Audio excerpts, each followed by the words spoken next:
Welcome back. Happy New Year. It's Digital Real Estate here. Today we got the CME report up.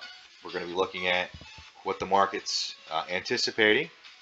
Stick with me in 1 minute. Hit the like button. Hit subscribe.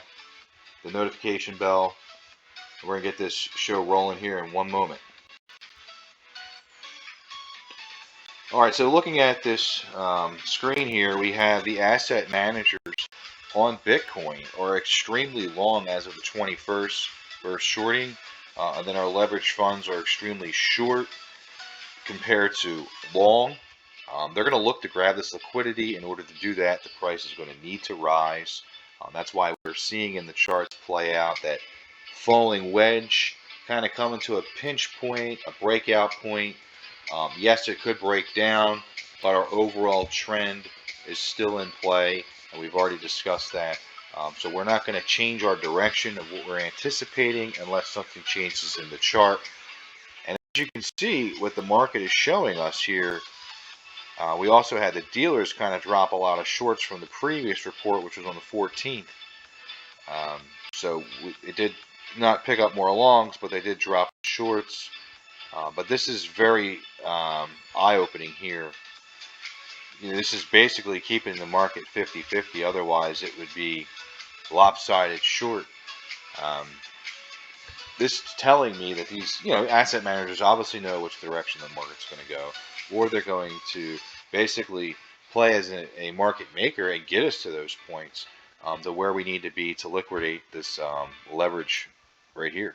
If the leverage was long, then the price would be driven down, just like it was when we hit the $60-some thousand range. We started to see a lot of hopium for 100K. We've seen a lot of longs. The funding rates were very high in the long positions. Now what we're seeing in our current exchange, the anticipated funding rate coming up is slightly below default, but the predicted is actually negative. So what that means is if you're in a long position, you're actually going to be getting money or value back in your trade, depending on how much you have in your contract and what your contract details are with your exchange. So with our exchange, just give me our example of what we're seeing. The other thing I wanted to show you too is while the price started to kind of perk up around the 23rd of December, we saw a little bit of an influx here of inflows into the exchange, which means coins got put back on the exchange, which could be two things.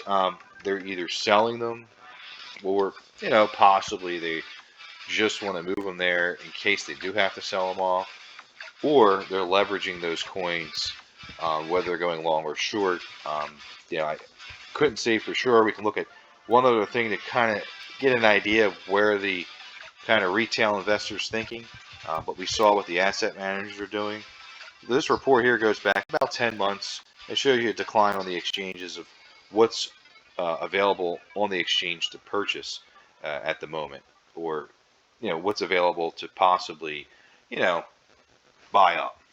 So we also noticed it started to dip back down slightly, so that this could just be precautionary, people getting in, or maybe just somebody getting out, a couple guys getting out, or using them for leverage. Nothing to really get excited about or fearful about in this case, because it's just a very small amount that had entered back in. Roughly around, from what I'm seeing, 70,000 coins from one point to another, maybe as high as 80,000. But it's starting to kind of just flatten out and tail down again. I anticipate that to keep happening as people enter into the market for the new year, for tax purposes or whatever their purpose may be, looking for a new outlook in life, or a new way to transact, or just a new investment. And maybe they're sitting out on the sidelines.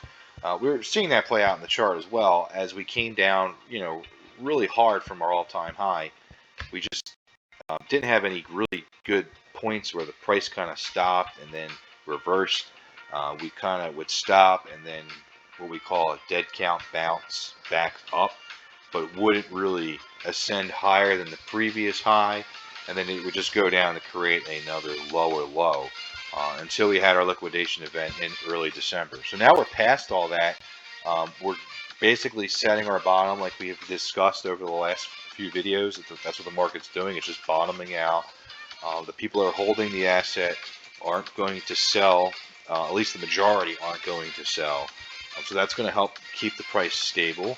And then you're going to have your new players come in, or just your traders, or just your special interest, your institutions, countries, whoever it may be, even publicly traded companies, miners, blah blah blah, are going to come in and just drive this market back up, like it has in the past. When we went down to 38.50 in March, and then we rose up to 12,500 before coming back down to 9,800, and then rising all the way up to 65,000 in April of last year, 2021. So now the outlook for this year, like we said, our short-term target in the next few weeks is about 54,000.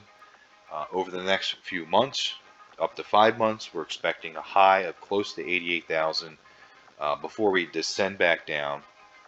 And when we do that, we should expect somewhere between $54,000 to $60,000 as a low that we should set. Could go lower, but that's really probably the best area to look.